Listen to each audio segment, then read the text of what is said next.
Hello dear students, this is Ajay Ojha और आज हम पहुंच चुके हैं भाई केमिकल काइनेटिक्स के लेक्चर नंबर 4 में। ठीक है, आज की क्लास से आपको एग्जाम के अंदर श्योर है 1 नंबर का क्वेश्चन मिलेगा और वो क्वेश्चन भी मैं आपको बता देता हूं क्या मिलेगा। सीधा सीधा आपको पूछेगा ऑर्डर ऑफ रिएक्शन। ठीक है ना, कोई रिएक्शन दे देगा और इसको पूछेगा इसकी ऑर्डर ऑफ रिएक्शन बताओ, ये फर्स्ट ऑर्डर है, जीरो ऑर्डर है, आपका सेकंड ऑर्डर है, जिस भी ऑर्डर का है वो आपको पूछेगा। अभिक्रिया की कोटि आपको पूछेगा। ठीक है ना, लेकिन अभिक्रिया की कोटि पढ़ने से पहले आपको थोड़ा सा रेट लॉ के बारे में, वेग नियम के बारे में थोड़ी जानकारी होनी चाहिए। ठीक है, तो मैंने आपके लिए डेफिनेशन लिख दी है। वेग नियम क्या है या वेग नियम व्यंजक, जिसको इंग्लिश में आप क्या बोलोगे, रेट लॉ एक्सप्रेशन। तो रेट लॉ एक्सप्रेशन होता क्या है, पहले डेफिनेशन को पढ़ते हैं कि किसी अभिक्रिया के वेग को अभिकारकों की सांद्रता के पद में जब कोई घात लगाकर व्यक्त करते हैं तो इस एक्सप्रेशन को, इस व्यंजक को हम क्या कहते हैं, वेग नियम कहते हैं। ठीक है, यानी किसी भी रिएक्शन के लिए जब आप अभिकारक का वेग लिखोगे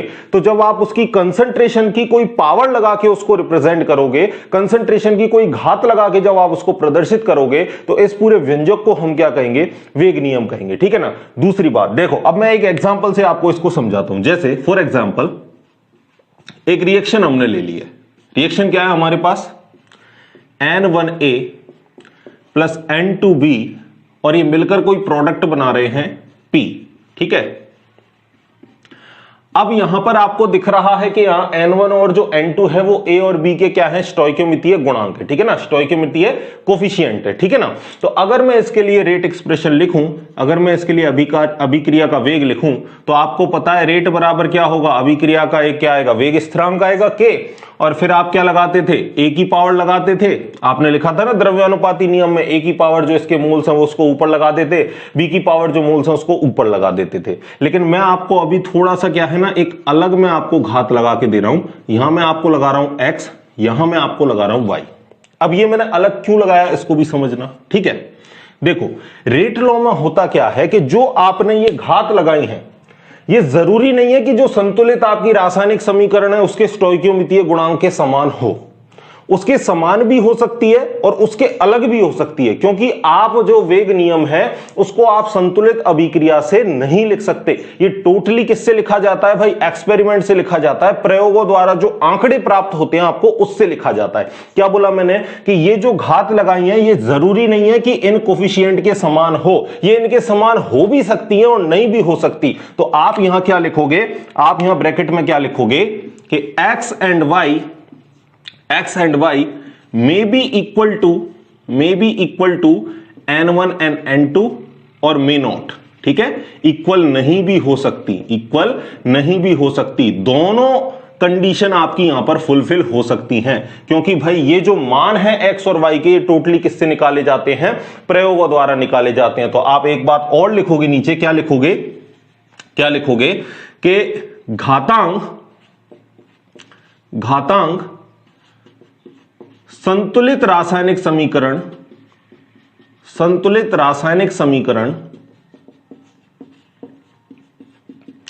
के स्टोइकियोमेट्रिक कोफिशिएंट के समान हो भी सकते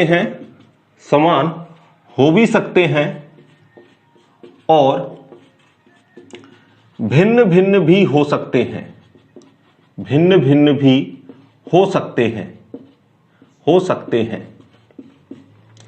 इन घातांकों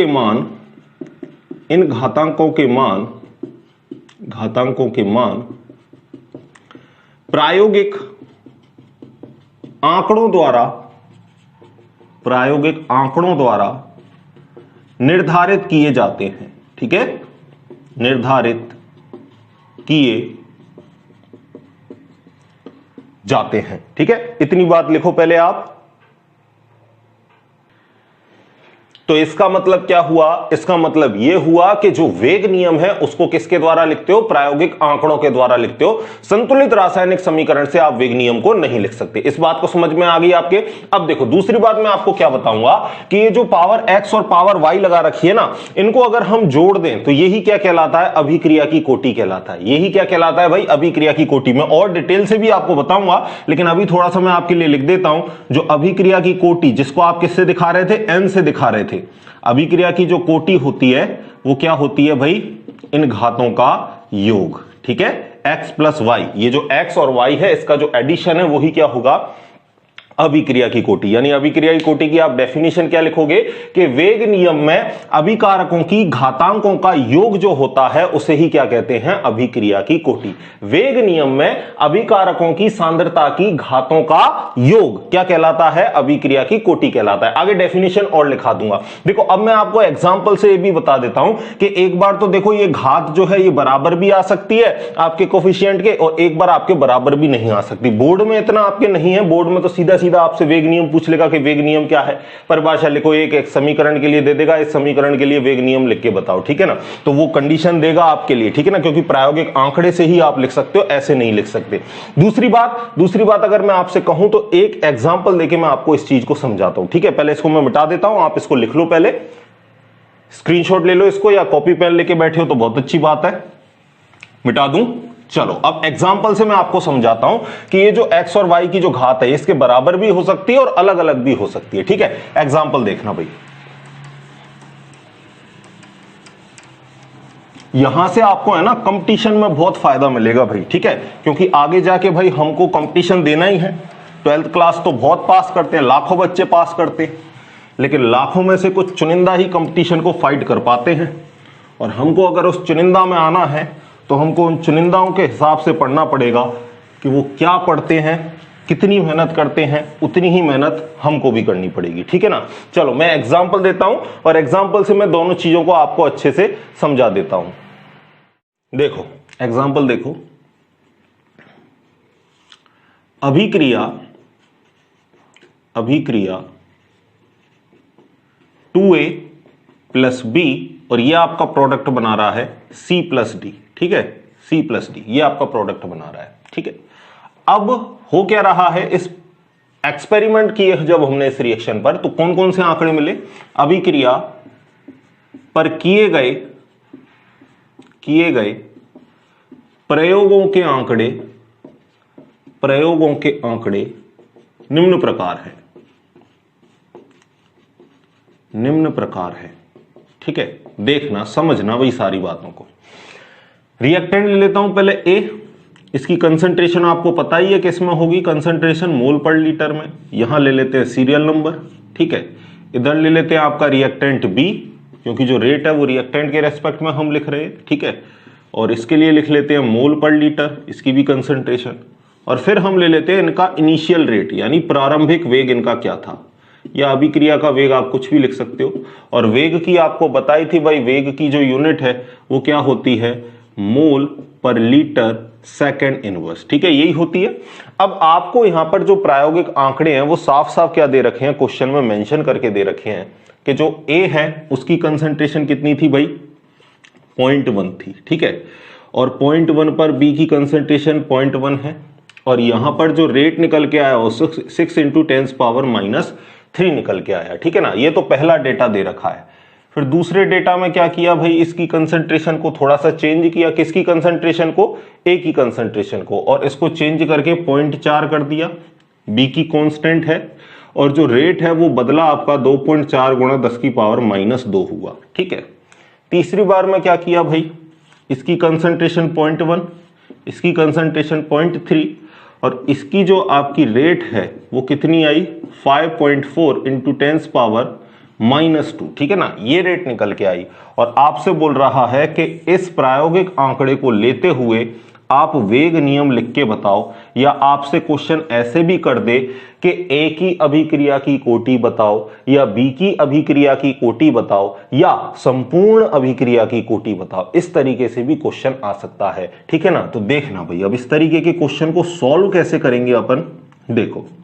यानी मैं आपसे कहूं कि वेग नियम कैसे ज्ञात करते हैं, देखो तो वेग नियम ज्ञात करने में क्या होता है कि जिसके लिए आप वेग नियम ज्ञात करते हो पहले उसको, उसके अलावा जो है उसको कांस्टेंट कर लो और दूसरे को चेक करो, ठीक है। दूसरे में जितना गुना परिवर्तन हो रहा है उसको देखकर आप ऑर्डर ऑफ रिएक्शन निकालोगे। जैसे अगर मैं यहां बी की कंसंट्रेशन को कांस्टेंट कर दूं, एक सेकंड अलग मार्कर लेते हैं, ठीक है, बी की कंसंट्रेशन को कांस्टेंट कर दूं, जैसे यहां आपने देखा इसकी कंसंट्रेशन कांस्टेंट हो गई, ठीक है ना, यहां क्या हो गई, इसकी कंसंट्रेशन कांस्टेंट हो गई, ठीक है।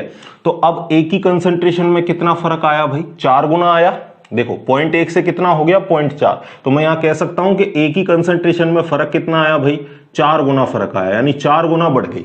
तो वेग कितना बढ़ा मेरा, वेग कितना बढ़ा, 6 चौकू 24, अरे वेग भी तो कितना बड़ा, 4 गुना बढ़ा ना, अरे -3 है। आपको पता है कि अगर डेसिमल को मैं इधर लाऊंगा तो प्लस में आएगी वैल्यू, प्लस में आएगी, तो एक हमने डेसिमल को इधर लिया, एक प्लस में आ गई, तो -3 में से एक प्लस के चले गए, जब कितना बचेगा, -2 ही तो बचेगा। तो मैं कह सकता हूं कि जब हमने 4 गुना सांद्रता की तो वेग भी बढ़ के कितना हो गया, 4 गुना हो गया, 6 चौकू 24, वही 4 गुना वेग हो गया, ठीक है। तो इसका मतलब क्या है कि अगर मैं रेट लिखूंगा, इसका मतलब क्या है कि अगर मैं रेट लिखूंगा तो रेट में क्या लिखूंगा भाई, रेट बराबर के, और एक ही सांद्रता के परिपक्ष में मैं क्या लिखूंगा कि एक ही सांद्रता की जो घात लगेगी वो क्या लगेगी, 1 लगेगी, क्योंकि मैंने सांद्रता 4 गुना करी तो मेरा वेग भी कितना हो गया, 4 गुना हो गया, यानी जो सांद्रता की पावर है वो कितनी लगेगी, 1 लगेगी। अगर मैं सांद्रता 2 गुनी करता और वेग मेरा 4 गुना हो जाता तो मैं घात कितनी लगाता, 2, ठीक है, तभी तो आता भाई वेग 4 गुना। अरे मैंने सांद्रता 2 गुनी करी, वेग मेरा कितना हो गया, 4 गुना, तो 4 गुना कब आएगा, जब मैं इसकी पावर 2 लगाऊंगा, तभी तो 2 दूनी 4 आएगा, तभी तो जो मेरा वेग है वो कितना आएगा, 4 गुना आएगा। समझ रहे हो बात को। अगर मैं सांद्रता को आपकी मान के चलो 2 गुनी करता, सांद्रता को कितनी करता, 2 गुनी करता, लेकिन जो आपका अभिक्रिया का वेग है वो कितना हो जाता, आपका 9 गुना हो जाता। तो इस तरीके से सांद्रता को अंदर रखते, जितना गुना हो जाए वो घात लगा के एक बार चेक करते, आंसर आपको मिल जाएगा। तो ए के रेस्पेक्ट में समझ में आ गई बात, हमने सांद्रता की कितनी गुनी, कितनी गुनी की, 4 गुनी, तो वेग भी हमारा 4 गुना हो गया, दैट मींस आपकी जो पावर लगेगी वो 1 लगेगी। अब बी के रेस्पेक्ट में बात करते हैं, बी के लिए हमको चेक करना है, तो बी के लिए कोटि को कैसे चेक करोगे, ए को कांस्टेंट करो। अब ए कांस्टेंट कहां हो रहा है, एक तो आप देख रहे हो यहां 0.1 है, यहां 0.1 है, तो हमने ए को कर दिया कांस्टेंट, ठीक है, ए कांस्टेंट हो गया। अब बी को चेक कर रहे हैं, तो बी 0.1 से कितना बड़ा, 0.3, यानी कितना गुना बड़ा भाई, 3 गुना बड़ा। बी कितना बड़ा, 0.1 से 0.3, यानी 3 गुना बड़ा। तो अगर मैं वेग को चेक करूं तो मुझे बताओ वेग कितना बड़ा, वेग कितना बड़ा, आपने 3 गुना किया और वेग आपका बढ़ गया, देखो 9 गुना, 6 नमा 54, ठीक है ना, कितना बढ़ गया, 9 गुना बढ़ गया, ठीक है, 6 का इंटू 9 से कर दो, आपका आ जाएगा 54। और आपको पता है पॉइंट, अगर डेसिमल को आप लेफ्ट हैंड साइड खिसकाओगे तो आपकी वैल्यू किस में आएगी, माइनस में, तो -3 से एक प्लस का हो गया, तो आपको पता है कितना आ जाएगा, माइनस का 2। अरे यहां पर ये आता भाई 54 गुणा 10 की पावर -3। अब अगर मैं एक डेसिमल इसको लेफ्ट हैंड साइड में ले जाऊंगा तो एक प्लस की वैल्यू आएगी, और एक प्लस की वैल्यू 3, माइनस की तो कितने बचेंगे, माइनस के 2 ही तो बचेंगे। ये आपको मैं सारी चीजें बता चुका हूं, ठीक है। तो यहां कितनी आएंगी भाई, यहां कितनी आपका रेट बढ़ा, 9 गुना आपका रेट बढ़ा। तो 9 गुना रेट बढ़ने का मतलब क्या है, 9 गुना रेट बढ़ने का मतलब क्या है कि यहां जो बी की कंसंट्रेशन है उसकी कितनी पावर लगेगी भाई, उसकी पावर लगेगी 2, तभी तो 9 गुना आएगा। देखो वेग है, कंसंट्रेशन आपने कितनी की, 3 गुना, और वेग कितना आ रहा है, 9 गुना। तो ये 9 कब आएगा, जब मैं इसकी पावर 2 लगाऊं, तभी तो आएगा भाई, 3 गुना 3 कितना आएगा वेग, 9 गुना, तभी तो आएगा। तो कहने का मतलब कंसंट्रेशन की पावर यहां कितनी लगेगी, 2 लगेगी। तो अगर आपसे क्वेश्चन इस तरीके से पूछे कि भाई मुझे बताओ ए के रेस्पेक्ट में या ए की अभिक्रिया की कोटि क्या है, तो आप बताओगे ए की अभिक्रिया की कोटि 1 है। लेकिन आपसे बोले कि बी की अभिक्रिया की कोटि क्या है, तो आप बताओगे बी की अभिक्रिया की कोटि 2 है। ये तो क्या हो गया आपके लिए, वेग नियम। ये क्या हो गया भाई आपके लिए, वेग नियम। लेकिन अगर आपसे बोले कि संपूर्ण अभिक्रिया की कोटि बताओ, तो संपूर्ण अभिक्रिया की कोटि कैसे निकालते, अभिक्रिया की कोटि हमें पता है, घातों का क्या करना है, योग करना है, 1 + 2 घात का योग कर दिया 3, तो संपूर्ण अभिक्रिया की कोटि निकल के आ गई कितनी आपकी, 3। समझ गए बात को, इस तरीके से। अब यहां अगर आपसे मैं बोलूं कि देखो जो घातांक हैं क्या वो स्टोइकियोमेट्रीय गुणांक के समान है, क्या वो स्टोइकियोमेट्रीय गुणांक के समान है, बताओ भाई। तो आप बोलोगे कि सर ए की पावर तो 1 लग रही है, लेकिन क्वेश्चन में ए की पावर कितनी थी, गुणांक कितने थे, 2 थे। यहां बी की पावर कितनी लग रही है, 2, लेकिन जो क्वेश्चन था उसमें बी की पावर कितनी लगनी थी, 1, यानी समान नहीं है। तो यही बात मैंने आपको बताई कि ये गुणांक इसके समान हो भी सकते हैं और नहीं भी हो सकते हैं। तो आप क्या कहोगे कि घातांक स्टोइकियोमेट्रिक गुणांक के समान नहीं है। ठीक है, समान नहीं है। समझ गए बात को? लिख लो भाई इस क्वेश्चन को, फिर आगे एक दूसरा क्वेश्चन कराता हूं जिसमें ये गुणांक इसके समान हो। ठीक है, लिख लो भाई पहले इसको एक बार। लिख लिया? कर लोगे? समझ गए ना भी बात को? अगर मैं आपसे कहूं कि कंसंट्रेशन आपकी मैंने करी 4 गुना, वेग आपका हो गया 16 गुना, तो बताओ कौन सी अभिक्रिया की कोटि? तो आपका हो गया 4 की पावर 2, यानी 4 चौकू 16, तो पावर कितनी लगानी पड़ी हमको, 2, यानी अभिक्रिया की कोटि कितनी आई, 2। मैंने आपसे कहा कि वेग को मैंने कंसंट्रेशन को बढ़ाया मैंने 4 गुना, कंसंट्रेशन 4 गुना बढ़ा दी, वेग हो गया आपका 64 गुना, तो बताओ कौन सी अभिक्रिया की कोटि? आप कहोगे कि 4 की पावर हम 3 लगाएंगे तभी 64 आएगा। 4 एकम 4, 4 चौकू 16 और 16 चौकू 64, यानी 4 की पावर आपको कितनी लगानी पड़ी, 3, तो अभिक्रिया की कोटि क्या हो गई, 3। ठीक है, समझ गए? तो इस तरीके से कर लोगे। मैं कहूं वेग को किया मैंने अभिक्रिया जो सांद्रता है उसको किया 3 गुना, और जो वेग हो गया आपका 27 गुना, तो बताओ कौन सी? आप कहोगे कि सर 3 की पावर हमको 3 लगानी पड़ेगी तभी 27 आएगा। 3 तिया 9 और 9 तिया 27, यानी अभिक्रिया की कोटि कितनी होगी, 3 होगी। समझ गए बात को? तो इस तरीके से आप डायरेक्ट पहचान करोगे। आपको इस तरीके के क्वेश्चन मिलते हैं भाई, नीट में मिलते हैं, आईसीआर में, जेई में वगैरह में इस तरीके के क्वेश्चन आते हैं। ऑर्डर ऑफ रिएक्शन पूछता है आपको आंकड़े देकर। कभी कभी क्या होता है, कोई एक प्रारंभिक वेग को भी गायब कर देता है और वेग भी आपसे पूछ लेता है, तो उस तरीके भी क्वेश्चन बनते हैं। थोड़ा हाई लेवल है, बोर्ड में आपको इतनी की आवश्यकता नहीं है। ठीक है ना? चलो बात करते हैं आगे की। अब नेक्स्ट मैं आपको क्या लिखा रहा हूं, एक और क्वेश्चन लिखाता हूं जिसमें आंकड़े आपके समान है, तो इसी में मैं थोड़ा सा चेंज कर देता हूं। ये सुविधा केवल मेरे पास है भाई, आपको तो पूरा ही लिखना पड़ेगा, है ना? चलो, अब 2NO plus O2, 2NO plus O2, और ये कर लेते हैं हम 2NO2। ठीक है, और कंसंट्रेशन भी यहां बदल रहे हैं भाई, तो कंसंट्रेशन को भी हम बदल के एक बार लिख लेते हैं। और इसमें आपको 3 वैल्यूज ना देके कितनी वैल्यू दी है भाई, 4 वैल्यू दी है। ठीक है, तो इस क्वेश्चन को एक बार दोबारा से अपन लिख लेते हैं। ठीक है, इनिशियल रेट भी बदलेगा। देखो भाई क्वेश्चन को, देखो 1 2 3 4। ठीक है, पहले किसके लिए लिख रहे हैं, NO के लिए लिख रहे हैं।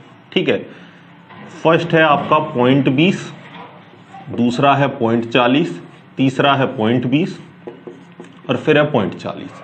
फिर लिख रहे हैं हम O2 के रेस्पेक्ट में, कंसंट्रेशन वही मोल पर लीटर, ये भी आपका मोल पर लीटर। यहां पहले स्टेप में 0.20, फिर 0.20, फिर 0.40, फिर 0.40। ठीक है, और जो रेट की मैं अगर बात करूं तो यहां है पहले आपका 75, फिर है आपका 300, और फिर एक बार चेक कर लेता हूं मैं क्वेश्चन में, फिर है आपका 150 और फिर है आपका 600। ठीक है, ये भाई क्वेश्चन आपको दे रखा है, सेम टू सेम आपकी बुक का है, एनसीईआरटी का है। ठीक है, देखो अब यहां पर आपको रेट दे दी उसने, कंसंट्रेशन दे दी, और बोल रहा है मुझे अभिक्रिया का जो वेग नियम है वो मुझे लिख के बताओ, और वेग नियम के साथ साथ मुझे ये भी बताओ कि जो अभिक्रिया की कोटि है वो क्या होगी। ठीक है, बताना भाई,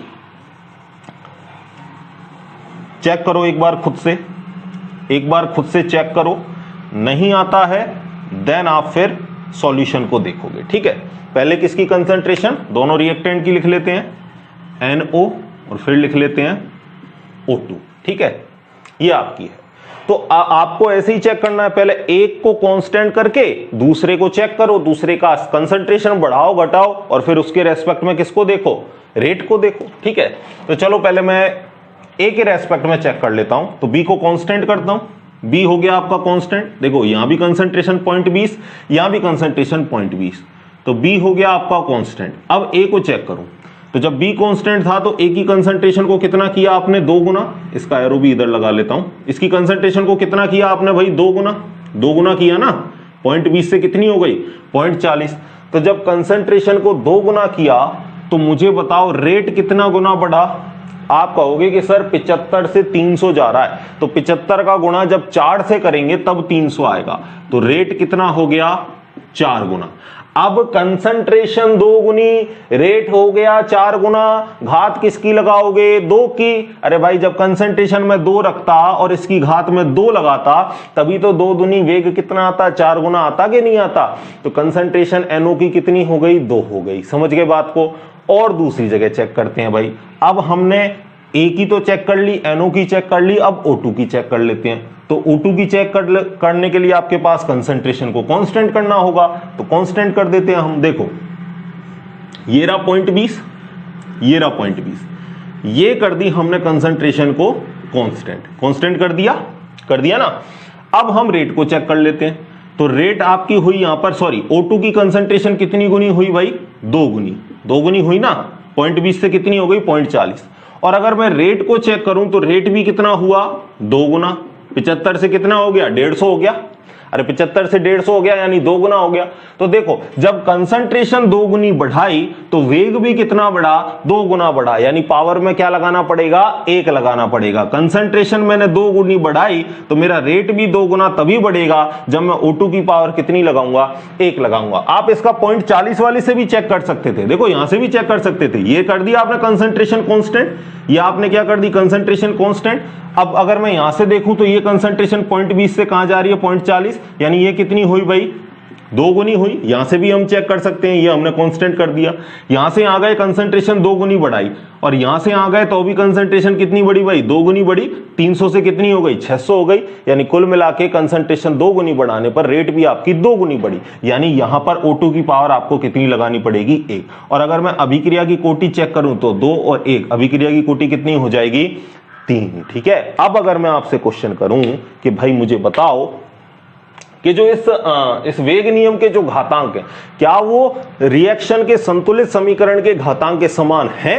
तो आप कहोगे कि सर NO की पावर 2 है, यहां रिएक्शन में भी NO की पावर, NO के जो गुणांक हैं वो कितने हैं? 2 हैं। यहां O2 की पावर 1 लगाई है हमने और अगर हम रिएक्शन में देखें तो भी A2 का गुणांक कितना है? 1 है। तो यहां हम क्या कहेंगे कि घातांक जो है वो स्टोइकोमेट्रिक कोफिशिएंट के कैसे हैं? समान हैं। समझ गए भाई मेरी बात को? तो देख लो ये समान हो भी सकते हैं और समान नहीं भी हो सकते हैं। मैंने दोनों ही एग्जांपल लेकर आपको सारी चीजें समझा दी हैं। तो अब वेग नियम में कोई कंफ्यूजन कतई नहीं है। कोई आपसे बोले कि भाई वेग नियम को क्या आप संतुलित समीकरण से लिख सकते हो?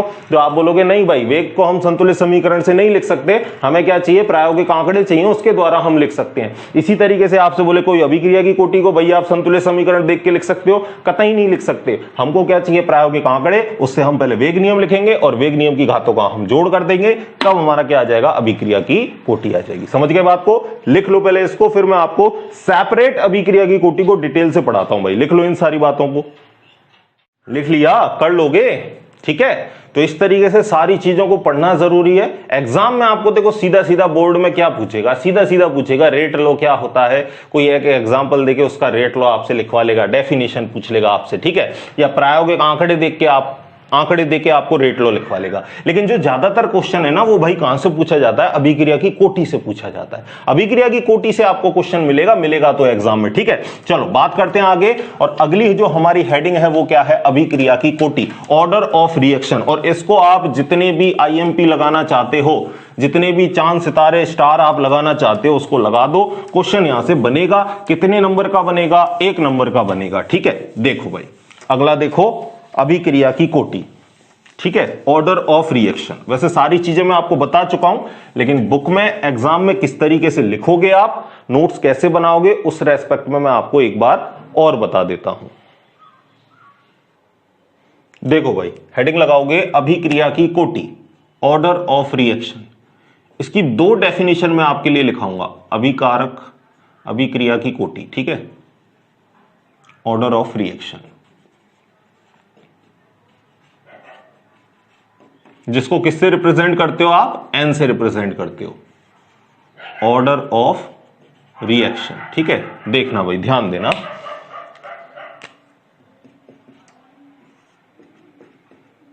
चलो देखो एक इसकी डेफिनेशन क्या है, एक डेफिनेशन तो इसकी ये है कि जब आपकी reaction more than one step में होती है, कोई रासायनिक अभिक्रिया आपकी एक पद में ना होकर एक से अधिक पदों में संपन्न होती है, तो जो उस रिएक्शन का जो सबसे धीमा पद है यानी जो स्लो स्टेप है, उस पर आपकी जो कंसंट्रेशन की जो आपकी आएंगी, जो रिएक्टेंट के आपके आएंगे, उनको एडिशन कर दो, तो वही क्या है, अभिक्रिया की कोटि। क्या बोला मैंने कि जब आपकी अभिक्रिया एक से ज्यादा पदों में संपन्न होती है, तो जब सबसे जो धीमा स्टेप है उसको हम क्या कहते हैं, रेट डिटरमाइनिंग स्टेप, वेग निर्धारक पद। क्योंकि जो तेज गति वाला है उससे तो आपको पता ही है कि सब जो फास्ट स्टेप होता है उसमें तो रेट कैलकुलेट ही नहीं करते, ठीक है ना।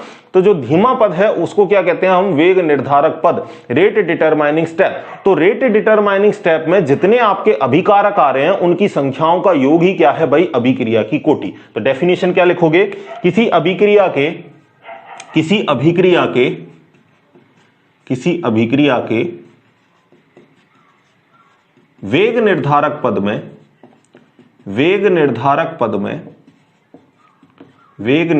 पद रेट डिटरमाइनिंग स्टेप, वेग निर्धारक पद में भाग लेने वाले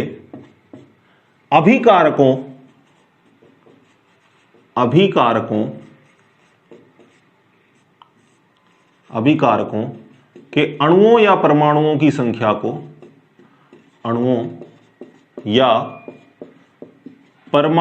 संख्या को या अभिकारकों की कुल संख्या को, ऐसे भी लिख सकते हो, परमाणुओं की संख्या को अभिक्रिया की कोटि कहते हैं, अभिक्रिया की कोटि कहते हैं, ठीक है, कोटि कहते हैं। अगर मैं आपसे बोलूं कि वेग निर्धारक पद की डेफिनेशन क्या लिखोगे आप, तो क्या लिखोगे, जब रासायनिक अभिक्रिया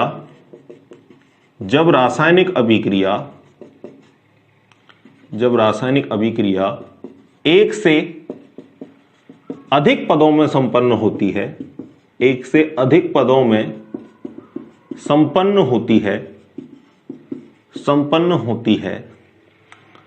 तो सबसे धीमा पद यानी स्लो स्टेप वेग निर्धारक पद कहलाता है। वेग निर्धारक पद रेट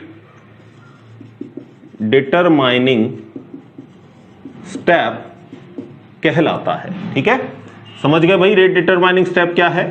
तो पहले तो ये डेफिनेशन लिखो, फिर मैं आपको एक डेफिनेशन और लिखाता हूं, ठीक है, मार्कर में इंक डाल के।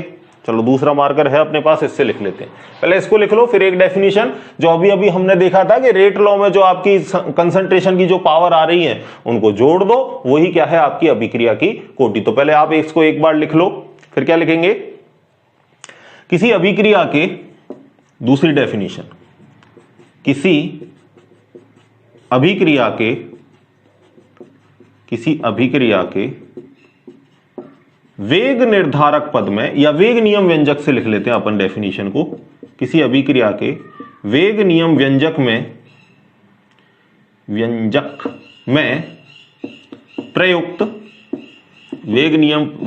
प्रयुक्त सांद्रता के घातांकों का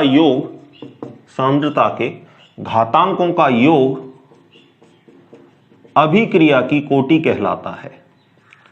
अभिक्रिया की कोटि कहलाता है। मैंने आपको भाई दोनों डेफिनेशन लिख दी हैं, जो आपको सिंपलेस्ट लगे आप उसको आराम से अपनी नोटबुक में लिख सकते हो, ठीक है। इसको दिखा भी देते हैं अपन। फॉर एग्जांपल जैसे अभी हमने लिखा था NaN2B और मिलके प्रोडक्ट बना रहा है P, तो इसके लिए अभिक्रिया की कोटि क्या लिखेंगे, अभिक्रिया की कोटि लिखेंगे। पहले तो वेग लिख लेते हैं भाई, इसके लिए जो रेट है वो क्या लिखेंगे, के A की पावर X और B की पावर Y। तो जो अभिक्रिया की कोटि होगी वो क्या होगी, अभिक्रिया की जो कोटि होगी वो होगी X प्लस Y। और अभिक्रिया की कोटि को किससे दिखाते हो आप, N से दिखाते हो, ठीक है। सारी बातें लिख दी हैं मैंने आपको, लिख लो। फिर और कुछ इंपॉर्टेंट बातें बताऊंगा अभिक्रिया की कोटि के रेस्पेक्ट में, लिखो भाई इन सारी बातों को। जब तक आप लिख लिया, मिटा दूं भाई। अब देखो कुछ इंपॉर्टेंट बातें देखो अभिक्रिया की कोटि के रेस्पेक्ट में, देखना भाई। देखो पहली अगर मैं आपको बात बताऊं अभिक्रिया की कोटि में, तो पहली बात क्या है भाई कि अभिक्रिया की कोटि है ना आपकी 0 1 2 3 हो सकती है, इवन आपके फ्रैक्शन में भी हो सकती है। यानी जो अभिक्रिया की कोटि है वो 0 1 2 3 या आपके भिन्नात्मक मान भी हो सकते हैं, जैसे 1.5 2/5, ठीक है ना, कुछ भी इस तरीके से आपके फ्रैक्शन में भी हो सकता है। लेकिन अभिक्रिया की कोटि जो है वो सामान्यतः आपकी 3 से ज्यादा नहीं होती। ऐसा कारण क्या है भाई? देखो केमिकल रिएक्शन का मतलब क्या है, रासायनिक अभिक्रिया का मतलब क्या है? रिएक्टेंट आते हैं, आपस में कोलाइड करते हैं, टकराते हैं, और टकरा कर किस में बदलते हैं भाई? प्रोडक्ट में बदलते हैं। ठीक है, यही कहानी होती है। आगे आप एक थ्योरी भी पढ़ोगे, कॉलिजन थ्योरी, टक्कर सिद्धांत। ठीक है, टक्कर सिद्धांत इसी बात को बताता है कि भाई कोई भी केमिकल रिएक्शन में रिएक्टेंट आते हैं, टकराते हैं, और टकराकर वो किस में बदलते हैं? प्रोडक्ट में बदलते हैं। लेकिन हर तरीके की टक्कर प्रोडक्ट नहीं बनाती। कुछ इफेक्टिव आपके कॉलिजन होते हैं, वो ही आपके किस में बदलते हैं? प्रोडक्ट में बदलते हैं। प्रभावी संघट्ट होगा, प्रभावी टक्कर होगा, तभी आपका जो रिएक्टेंट है वो किस में बदलेगा? प्रोडक्ट में बदलेगा। तो प्रभावी टक्कर होने के लिए ना दो कंडीशन होती हैं। एक तो एनर्जी बैरियर होता है, ऊर्जा अवरोध होता है, और दूसरा होता है आपका क्या? ओरिएंटेशन बैरियर, यानी जो अभिविन्यास अवरोध है वो होता है। ठीक है, यानी मॉलिक्यूल्स के पास जो आपके रिएक्टेंट हैं, जो अभिकारक है, उनके पास इतनी एनर्जी तो होनी चाहिए कि वो आपस में टकराकर किसमें बदल सके? प्रोडक्ट में बदल सके। अगर इतनी एनर्जी नहीं है, इतनी थ्रेशोल्ड एनर्जी नहीं है, दहलीज ऊर्जा नहीं है, तो वो प्रोडक्ट में आपके नहीं बदलेंगे। यानी टक्कर में एक तो इतनी ऊर्जा होनी चाहिए कि वो प्रोडक्ट में बदल सके। दूसरी बात, आपका जो टक्कर हो रही है वो भी एक प्रॉपर ओरिएंटेशन में, एक एक्सिस के थ्रू टक्कर होनी चाहिए। ऐसे नहीं एक मॉलिक्यूल ऐसे खड़ा है, दूसरा मॉलिक्यूल ऐसे खड़ा है, इस तरीके से टक्कर हुई है तो इससे कोई प्रोडक्ट नहीं बनेगा। यानी टक्कर होने की संभावना के लिए, प्रभावी टक्कर होने के लिए दो कंडीशन होना जरूरी है, ऊर्जा अवरोध और आपका कौन सा अवरोध? अभिविन्यास अवरोध। लेकिन होता क्या है, दो मॉलिक्यूल हम लेते हैं तब ये जो कंडीशन है, ऐसी कंडीशन बहुत कम आ पाती है। 3 मॉलिक्यूल लेकर अगर हम उनकी टक्कर कराएं तो ये कंडीशन और भी बहुत कम आती है। लेकिन 3 से ज्यादा में तो ये जो प्रायिकता है, ये पॉसिबिलिटी है, लगभग कैसी हो जाती है? शून्य ही हो जाती है। जैसे मैं आपसे कहूं, जैसे समझना, दो आपके पास ये 3 है, ठीक है ना, इसका नाम दे देता हूं A, इसका नाम दे देता हूं B, इसका नाम दे देता हूं C। ठीक है, A अगर इफेक्टिवली टक्कर करे तो इसकी डायरेक्शन ये है, B अगर इफेक्टिवली टक्कर करे तो इसका जो इफेक्टिवली टक्कर करने वाला पॉइंट है वो ये है, ठीक है ना, जो इसका अभिविन्यास है वो ही है। और जो B है वो अगर इफेक्टिवली टक्कर करे तो इसका अभिविन्यास ये है। तो जैसे एक डिब्बे में आपने A B C तीनों भर दिए और उनको इस तरीके से आपने हिलाया, तो मुझे बताओ कितनी कंडीशन है कि भाई A आपका इस हिस्से में आकर यहां टक्कर करे, B आपका इस वाला पॉइंट आकर आपका यहां टक्कर करे, C का आपका ये वाला पॉइंट आकर यहां टक्कर करे। इसकी कितनी प्रायिकता है, कितनी संभावना है? बहुत कम है भाई। टक्कर होगी, मैं कह रहा हूं बहुत सारी टक्कर होगी, लेकिन इफेक्टिव टक्कर होने की संभावना बहुत कम है। इसका मतलब कि जो अभिक्रिया की कोटि है भाई वो 3 से ज्यादा आपकी सामान्यतः नहीं होती। कोई एक आध ऐसी रिएक्शन भी है जिसमें 3 से ज्यादा होती है, जैसे क्रॉस कैनिजारो रिएक्शन है तो वहां ऑर्डर ऑफ रिएक्शन कितनी होती है? 4 होती है। अभिक्रिया की कोटि कितनी होती है? 4 होती है। ठीक है ना, बोर्ड में आपको इतनी चीजें नहीं पूछ रहा, थोड़ी सी आपको एक्स्ट्रा जानकारी है जो मैंने दे दी। तो आपसे कोई बोले कि भाई सामान्यतः अभिक्रिया की कोटि कहां से कहां तक होती है, तो आप कहोगे न्यूनतम तो भाई ये 0 होती है और अधिकतम आपकी ये कितनी होती है? 3 होती है सामान्यतः। ठीक है ना, 3 से अधिकतर सामान्यतः नहीं पाई जाती। कोई एक आध रिएक्शन है उनके लिए अपन स्पेसिफिकली कह सकते हैं। ठीक है, तो क्या लिखोगे? अभिक्रिया की कोटि, अभिक्रिया की कोटि 0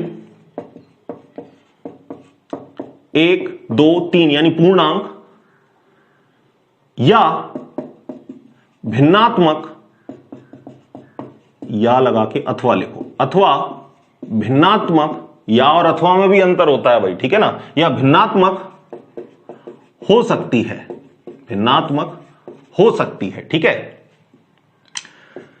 सामान्यतः 3 से अधिक अभिक्रिया की कोटि नहीं होती, अभिक्रिया की कोटि नहीं होती। दूसरी बात क्या लिखोगे? अभिक्रिया की कोटि कैसा मान है? एक प्रायोगिक मान है। सैद्धांतिक है क्या? थ्योरेटिकल है क्या? नहीं है। कैसा है? प्रायोगिक डेटा है, एक प्रायोगिक मान है। ठीक है, ठीक है, लिख ली ये बात, ये दोनों बातें और लिख लो। ठीक है भाई, काम की चीज है, लिख लो। फिर इसके आगे एक अगला टॉपिक आएगा अणु संहिता, मॉलिक्यूलरिटी, उसको भी पढ़ेंगे। ठीक है, लिख लो, इन दोनों बातों को लिख लो। चलें आगे, ठीक है, समझ गए। तो अभिक्रिया की कोटि आपकी 0, 1, 2, 3 या आपकी फ्रैक्शन में भी हो सकती है, 0.5, 1.5, 2.3 कुछ भी हो सकती है, लेकिन आपकी 3 से ज्यादातर अधिकतर आपकी नहीं होती, ठीक है ना। एक मैंने आपको एग्जांपल भी बता दिया, क्रॉस कैनिजारो, उसकी ऑर्डर ऑफ रिएक्शन कितनी होती है, 4 होती है, ठीक है भाई। अगली बात करते हैं अणुसंख्यता की, ठीक है, अणुसंख्यता। और अणुसंख्यता क्या है इसको समझो, इंग्लिश में इसको क्या बोलते हैं, मॉलिक्यूलैरिटी, मॉलिक्यूलैरिटी, ठीक है। समझना भाई अणुसंख्यता किसे कहते हैं, वैसे तो नाम से ही सारी बातें क्लियर हो रही हैं। इससे पहले है ना 2 बातों को और समझेंगे, ठीक है। कौन कौन सी, पहली तो देखो प्राथमिक अभिक्रिया, प्राथमिक अभिक्रिया, इसको आप सरल अभिक्रिया भी कह सकते हो, ठीक है ना। प्राथमिक अभिक्रिया, इंग्लिश में इसको क्या बोलते हैं, एलिमेंट्री रिएक्शन।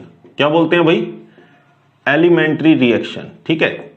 प्राथमिक अभिक्रिया का मतलब क्या है, ऐसी अभिक्रिया जो सिंगल स्टेप में पूरी हो, यानी एक ही पद में पूरी हो, ठीक है, एक ही पद में पूरी हो, एक ही पद में संपन्न हो, तो ऐसी अभिक्रियाओं को हम क्या कहते हैं, प्राथमिक अभिक्रिया। दूसरी अभिक्रिया क्या है भाई, जटिल अभिक्रिया, जटिल अभिक्रिया यानी कॉम्प्लेक्स रिएक्शन, इंग्लिश में अपन इसको क्या बोलेंगे, कॉम्प्लेक्स रिएक्शन। और कॉम्प्लेक्स रिएक्शन का मतलब क्या है, ऐसी अभिक्रिया जो एक से अधिक पद में संपन्न हो, यानी मोर देन 1 स्टेप में संपन्न हो, एक से अधिक पदों में संपन्न हो, एक से अधिक पदों में संपन्न हो, ऐसी अभिक्रियाओं को आप क्या बोलोगे, कॉम्प्लेक्स रिएक्शन बोलोगे, ठीक है ना, जो मोर देन 1 स्टेप में आपकी कंप्लीट हो, ठीक है। तो अब मॉलिक्यूलरिटी क्या है भाई, समझना, इसकी डेफिनेशन समझना। किसी प्राथमिक अभिक्रिया में, किसी प्राथमिक रासायनिक अभिक्रिया में, प्राथमिक रासायनिक अभिक्रिया में भाग लेने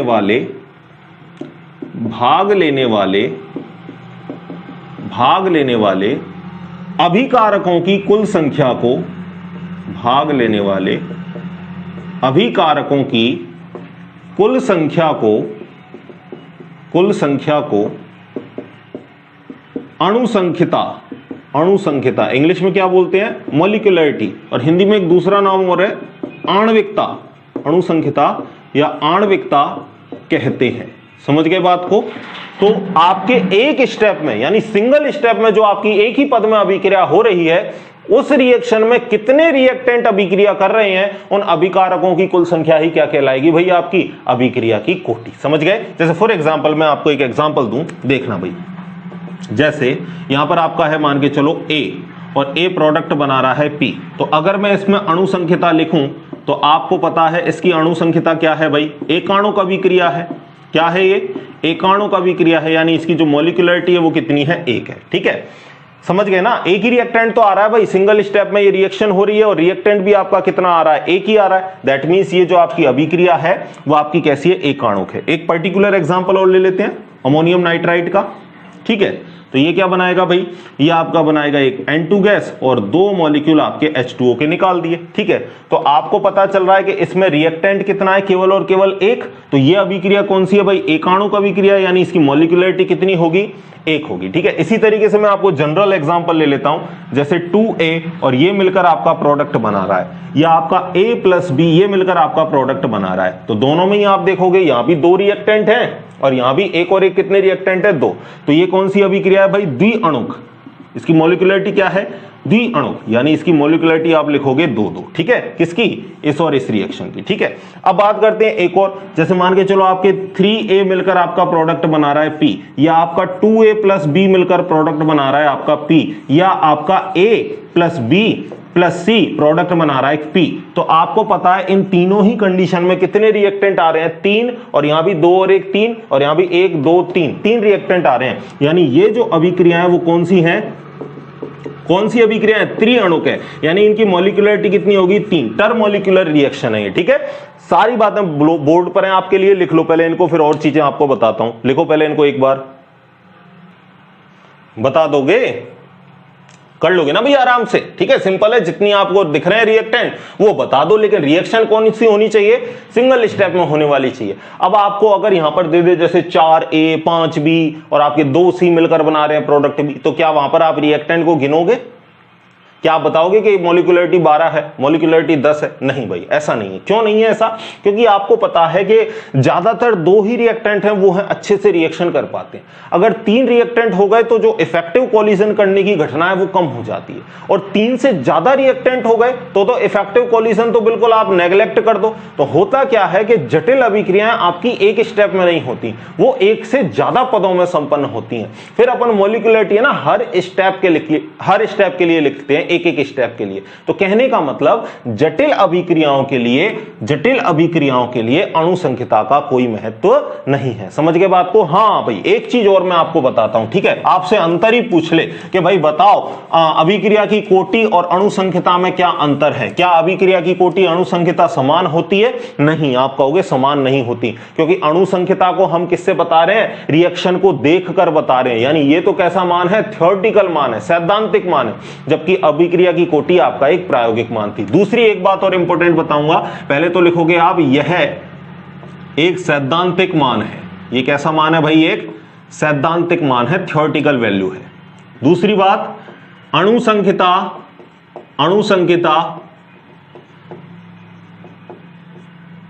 संख्यता शून्य या भिन्नात्मक नहीं होती। शून्य अथवा भिन्नात्मक नहीं होती, फ्रैक्शन में नहीं होगी भाई, ना ही जीरो होगा। अरे रिएक्टेंट ही कुछ नहीं है तो रिएक्शन काय की? रिएक्टेंट ही जीरो है तो कोई रिएक्शन ही नहीं है, यानी अणु संख्यता शून्य एवं भिन्नात्मक नहीं होती। जबकि आपने पढ़ा है अभिक्रिया की कोटि शून्य भी हो सकती है, फ्रैक्शन में भी हो सकती है, भिन्नों में भी हो सकती है। भिन्नात्मक नहीं होती, बल्कि इसका मान 1 2 3 होता है। इसका मान कितना हो सकता है? 1 2 3 एटसेट्रा हो सकता है। ठीक है, समझ गए बात को? लेकिन आपको पता है 3 से ज्यादा भी अणु संख्यता के मान सामान्यतः नहीं होते। क्यों नहीं होते? क्योंकि 3 से ज्यादा अभिकारकों की आपस में अभिक्रिया करके प्रोडक्ट बनाने की जो प्रायिकता है वो कैसी होती है? कम होती है। फिर वो अभिक्रिया आपकी जटिल अभिक्रियाओं की श्रेणी में आ जाएगी। तो जटिल अभिक्रियाओं के लिए हम हर स्टेप का क्या लिखेंगे भाई? मॉलिक्यूलरिटी लिखेंगे। समझ गए बात को? तो आपसे सीधा सीधा पूछेगा कोई रिएक्शन देके कि भाई इसकी अणु संख्यता बताओ, इसकी अभिक्रिया की कोटि बताओ। या क्वेश्चन कैसे बनेगा?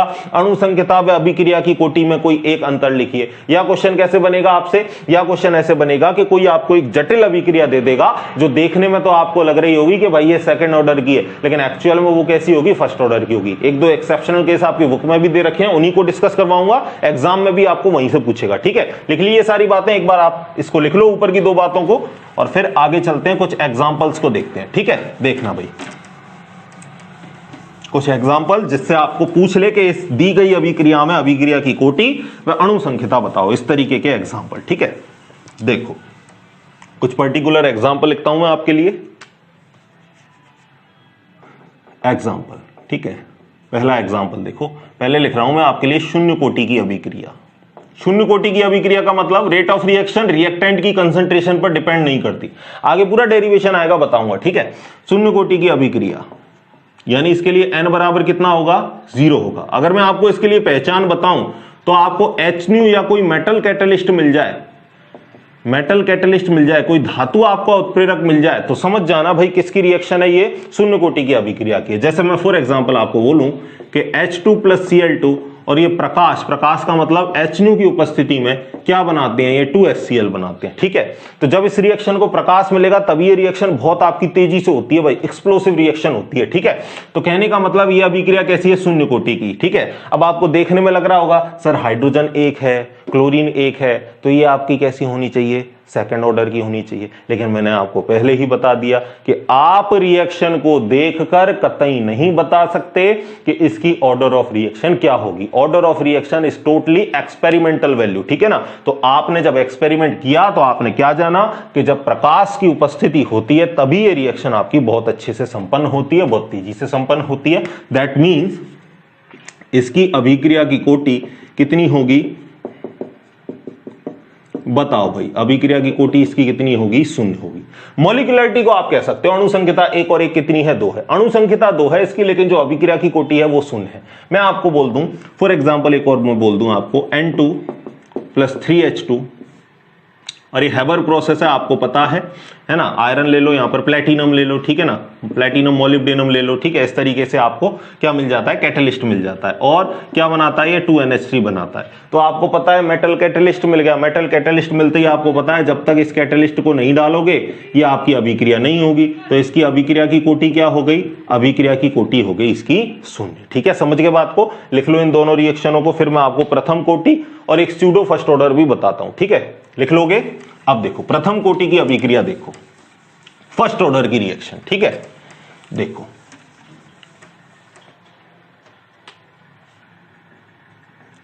प्रथम कोटि की अभिक्रिया, और इसी में मैं आपको स्यूडो फर्स्ट ऑर्डर भी बता देता हूं। प्रथम कोटि की अभिक्रिया, फर्स्ट ऑर्डर रिएक्शन।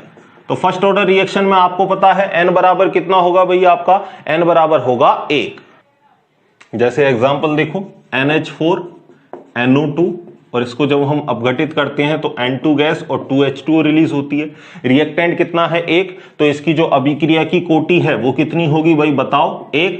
और इसकी अगर मैं अणुसंख्यता की बात करूं तो इसकी अणुसंख्यता भी कितनी होगी आपकी, 1 अभिकारक आ रहा है, ठीक है। और एक मैं आपको स्यूडो भी बता देता हूं भाई, छद्म प्रथम कोटि, स्यूडो फर्स्ट ऑर्डर, छद्म प्रथम कोटि की अभिक्रिया, ठीक है ना। स्यूडो फर्स्ट ऑर्डर रिएक्शन क्या है, देखने में तो लग रही है आपको कि ये फर्स्ट ऑर्डर नहीं है, ठीक है। देखने में तो आपको सेकंड ऑर्डर जैसी लग रही है, लेकिन एक्चुअल में है कैसी, वो फर्स्ट ऑर्डर, ठीक है ना। PSEUDO, स्यूडो फर्स्ट ऑर्डर, ठीक है, स्यूडो फर्स्ट ऑर्डर रिएक्शन, ठीक है। देखना भाई, जैसे एस्टर का, इसका एक पर्टिकुलर एग्जांपल ले लेता हूं बढ़िया सा। एस्टर का अम्लीय जल अपघटन, एस्टर का अम्लीय जल अपघटन, ठीक है।